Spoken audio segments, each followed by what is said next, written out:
Hello everyone and welcome back to my channel Edmund Mindaros, and for today's quick tutorial I'm going to show you guys on how to enable a warning in the Mozilla Firefox browser that will prompt you before quitting multiple tabs. So if you accidentally hit or close out of the web browser very frequently by mistake, and then I'll show you how to do that. And without further ado, let's go ahead.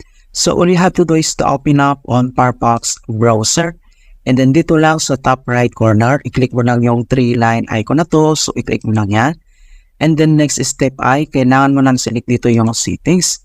And then dito sa left side menu, ang next step dito lang sa right side ay scroll down lang tayo, at dito lang sa tabs under nito ay kailangan mo nang i-select dito yung confirm before closing multiple tabs. So, kailangan lang natin i-check itong box. So, check lang natin yan.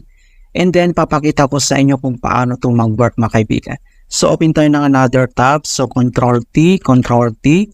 And then, next ay close lang natin. So, i-click lang natin itong close tab. And then, makikita nyo mga kaibigan ang notification dito na confirm before closing multiple tabs. So, naka-enable siya. And then, click mo lang itong close tab. Okay? So, click mo yan and then automatic mga kaibigan. Ayan, so ganun lang po kasimple on how to enable warning before quitting multiple tabs in Mozilla Firefox. And please don't forget to like this video and subscribe to my channel for more quality content. Thank you guys and see you in my next tutorial.